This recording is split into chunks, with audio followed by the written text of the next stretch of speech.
18 বছর বয়স্ক ছেলে, আপনি যদি তার কলজা খুলে দেখেন তো নারী এক রাইতে দেখে লাইছে হাজার, এক সপ্তাহে উলঙ্গ ছবি দেখে ফেলছে হাজার হাজার, সারা রাত সারা রাত। আহা, জানোয়ার যদি এত কম বয়সে যদি এত উলঙ্গ ছবি দেখে ফেলে তো এরপরে বিবাহিত বয়সে নারীর কোনো মজাই তো পাবে না। ও তো যা দেখার দেখেই ফেলছে। এই হাইওয়ান তো আর বিয়ে করবে কি? ও স্বামী স্ত্রীর বন্ধন তার দরকার। এই জন্য ঘরকে ঘর, এলাকাকে এলাকা পরকে। স্বামীও তৃপ্ত না, স্ত্রীও তৃপ্ত।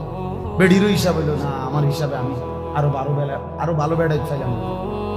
বেডার হিসাব হইল না, রে আমি ঠকছি রে, আমি তো আরো কিরে, আমি আজীবন ভর মোবাইলে কি দেখলাম, আমি এটা কি চাই এত বালা বালা বেডি তো আমি মোবাইলেই দেখি। হ্যাঁ হ্যাঁ, হাইসো আমি হাইসো, আর কোনোদিন সুখ নেই।